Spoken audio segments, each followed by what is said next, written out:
இன்றைய நவீன டிஜிட்டல் காலகட்டத்தில் பல்வேறு விசித்திரமான சேவைகள் தான் இணையத்தில் உலா வந்துட்டு இருக்கு.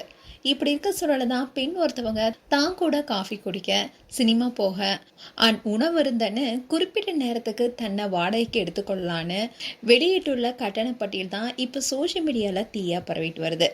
இந்த விஷயம்தான் பேசும் பொருளாகவும் மாறியிருக்கு.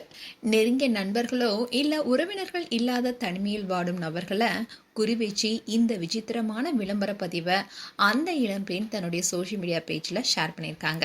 தான் கூட ஒன்றா சேர்ந்து உட்காந்து காஃபி குடிக்க ரூபாய் 1500 கட்டணமாக நிர்ணயிச்சிருக்காங்க.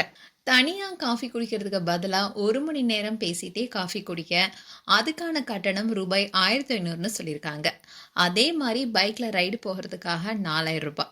அதாவது சிட்டியை சுற்றிட்டு வரதுக்கும் ரொம்ப தூரமாக பேசிக்கிட்டே ஒரு ரைட் போகிறதுக்கும் ரூபாய் 4000ன்னு சொல்லியிருக்காங்க. அண்ட் ஷாப்பிங் போகிறதுக்கு 4500. ஷாப்பிங் செல்ல யாருமே இல்லையா, உங்கள் ட்ரெஸ்ஸை பற்றி ஆலோசனை சொல்கிறதுக்காகவும் உங்கள் கூட ஷாப்பிங் செய்கிறதுக்கும் 4500 ரூபாய் கட்டணம்னு சொல்லியிருக்காங்க. அதோட சேர்ந்து சமைக்கிறதுக்காக 3500 ரூபாய். அதாவது வீட்டில் சேர்ந்து சமையல் செய்து புதிய ரெசிபிகளை முயற்சி செய்து நேரத்தை செலவிட விரும்பினா அதுக்கான கட்டணம் 3500ன்னு சொல்லியிருக்காங்க. அது மட்டும் இல்லாமல் வீக்கெண்டில் 2 நாட்கள் டேட்டிங் பண்ணலாம், அதுக்கான கட்டணம் ரூபாய் 10,000ன்னு சொல்லியிருக்காங்க. முழு வார இறுதியையும் ஒன்றா செலவிடணும்னா அதுக்கான பேக்கேஜ் 10,000ன்னு குறிப்பிட்டிருக்காங்க.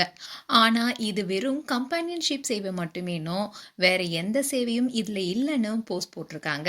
இது போன்ற சேவையெல்லாம் வெளிநாடுல ஏற்கனவே பிரபலமாக இருக்கு. ஆனால் இந்தியாவிலையும் இப்படி ஒரு பதிவு வைரலாயிட்டு வர்றது பலருமே ஆச்சரியத்தில் ஆழ்த்திருக்கு. அதோட இது போன்ற விளம்பரங்கள் பாதுகாப்பற்றவை, இன்னும் தேவையற்ற குற்ற சம்பவங்களுக்கு வழிவகுக்கும்னு ஒரு தரப்பினர் எச்சரிக்கிறாங்க.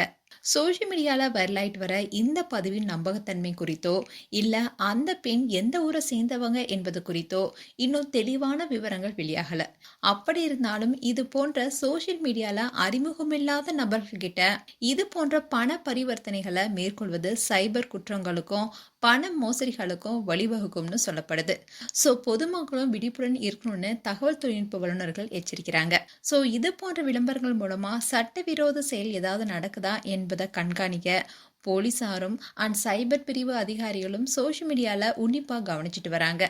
மேலும் இந்த சேவை குறித்து உங்களுடைய கருத்து என்ன என்பதை கமெண்ட் செக்ஷனில் சொல்லுங்கள். இது போன்ற வீடியோஸை பார்க்க நியூஸ் தமிழ் கிட்ஸ் சேனலை சப்ஸ்கிரைப் பண்ணுங்கள் அண்ட் மறக்காமல் நோட்டிஃபிகேஷன் பட்டனை கிளிக் பண்ணுங்கள்.